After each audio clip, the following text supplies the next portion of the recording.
Hello, hi friends. Today we are studying the chapter first of class 10th. The chapter name is Chemical Reaction and Equation. So, before starting that chapter, we must have a knowledge about something that is coming in that chapter. The first one that comes here, the matter. As you know that what is a matter? Anything which occupied space and having a mass, that is known as by a matter. So suppose that if I have supposed that is a marker, it has some type of a mass and it occupied the space in the air, so that is known as by the matter and having some volume. So anything which has occupied space having some mass, it is known as by the matter. So everything that we have that we see generally in our surrounding, they represent the matter. Just think our mobile phone that have some type of mass and it has some type of a volume.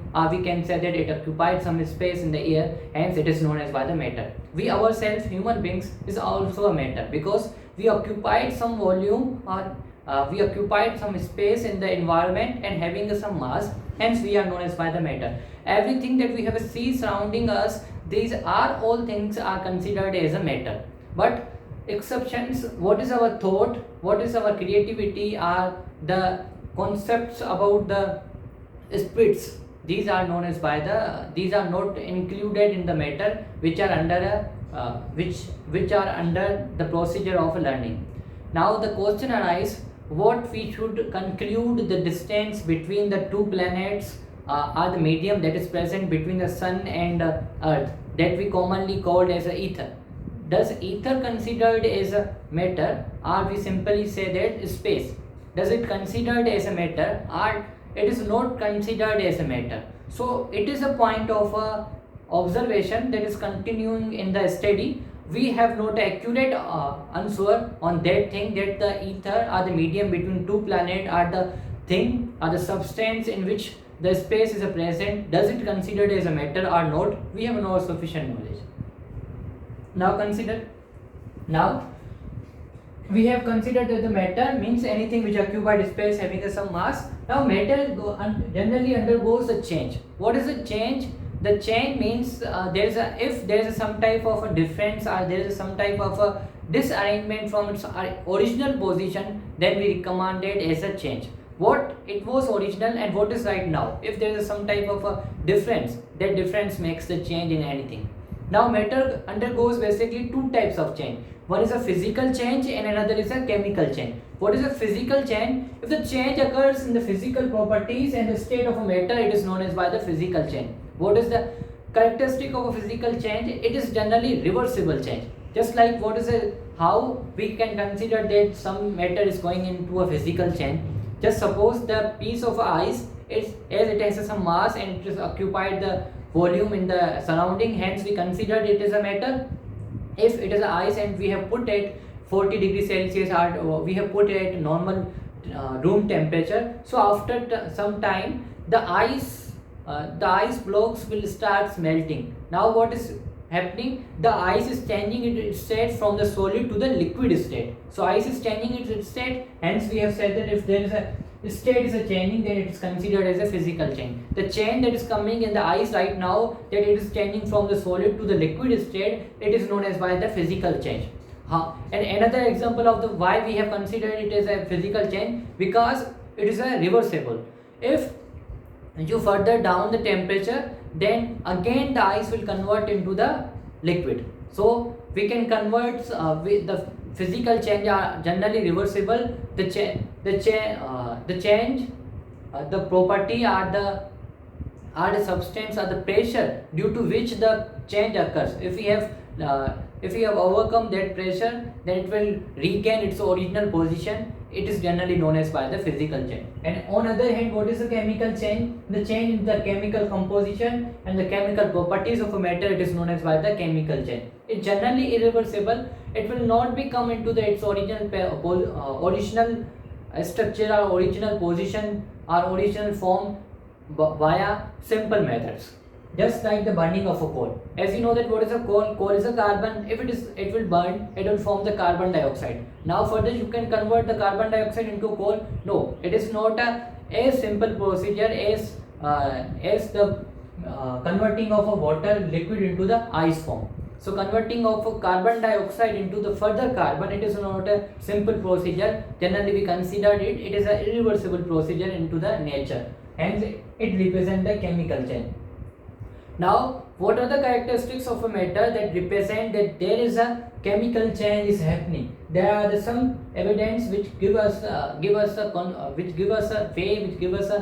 some type of proof that there is a chemical change is happening. What are these?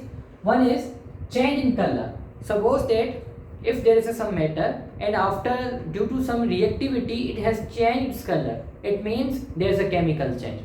How? Just took a glass and put the water into it and then mix some further juice, just like a lemon juice and etc. Now the color of the water will become a change. Firstly it was a colorless, right now it is a, if we have mixed the lemon juice, it will right now it is a yellow color. So there is a change in the water color, hence we have considered it as a chemical change.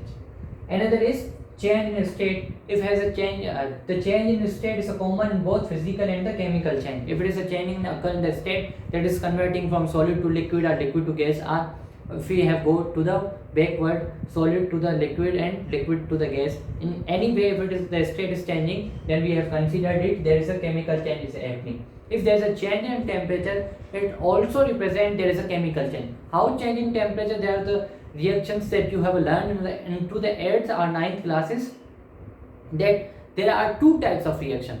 One is a reaction in which the temperature is released or in which the heat is released. It is known as by the exothermic reaction, and there is a reaction which absorb the heat are known as by the endothermic reaction. So both endo and exothermic reaction are connected with the temperature difference reaction, hence a change in the temperature represent the chemical change.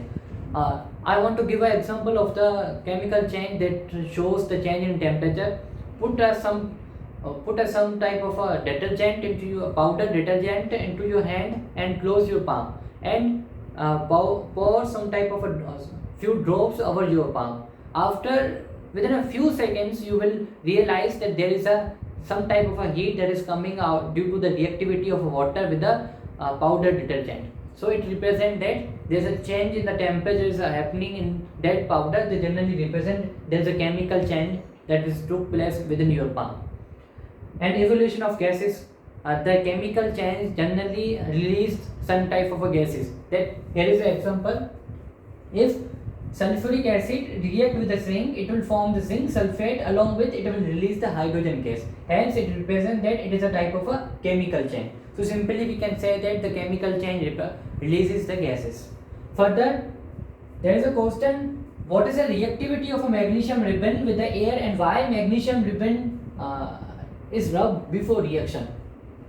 As magnesium ribbon, basically magnesium is a reactive metal. If it is kept freely into the environment, it generally react with the oxygen to form the oxides. So before starting our reaction, we generally rub the outermost part of the magnesium, because we want the pure magnesium ribbon that has no any type of a reactivity to the oxygen. Hence we have rubbed the magnesium to what we can say that we can say that we generally rub the magnesium with the sandpaper, because it reacts with the oxygen to form the magnesium oxide. To remove the magnesium oxide, we generally rub the magnesium with the magnesium ribbon.